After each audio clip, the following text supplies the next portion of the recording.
On the evening of July 7th, 1976, around 7:30 p.m., 15-year-old Terri Lynn Ray left her home on Canyon Road in Anderson, California. She was walking her dog, Charlie, a shepherd mix, heading toward Clear Creek, a place that locals know well, a swimming hole. Neighbors saw her walking away from her house, and that was the last confirmed sighting of Terri alive. At some point that night, something happened, because her dog would later come back, wet, alone. But Terri never came home. The next day, July 8th, a pair of children were swimming near Clear Creek, close to what is now Old Highway 273, the same stretch that many locals still drive by every day. And that's when they found her body. 15-year-old Terri Lynn Ray had been stabbed 15 times. Many of those wounds were on her arms, defensive wounds. This means that she fought hard. There were no signs of SA, and almost immediately the case took a strange turn. Because the crime scene didn't make sense, investigators found very little blood at the location, just a single little spot on a rock. Not even enough to confirm that she was even killed there, which raised a serious question. Was she murdered somewhere else and then placed in the creek, at the creek? So from the start, investigators had almost nothing to work with. The murder weapon, a knife, was never found. Divers searched the water, found nothing. They interviewed friends, people she knew, people she had been seen with.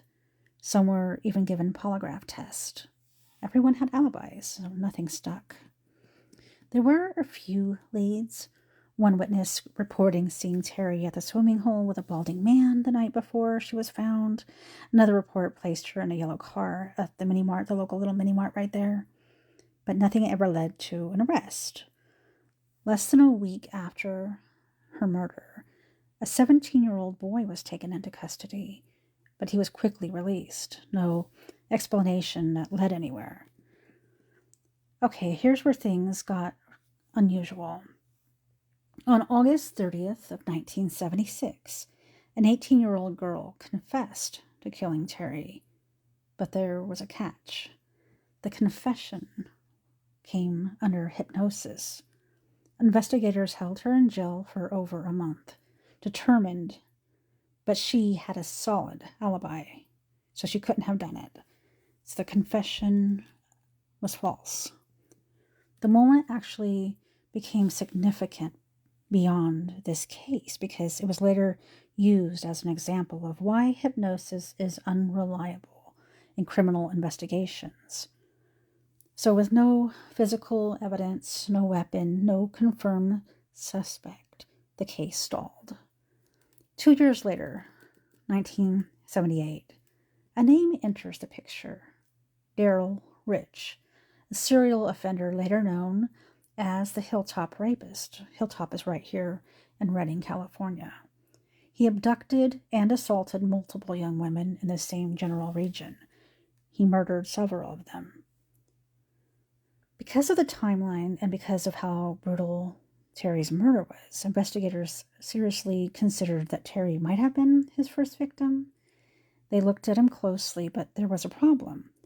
Rich admitted to all the other crimes, but he never admitted to killing Terri, not once. Years later, Terri's mother, Laverne Ray, was asked to do something almost unimaginable. She sent a message to Darrell Rich, asking him directly to tell the truth while he was in prison.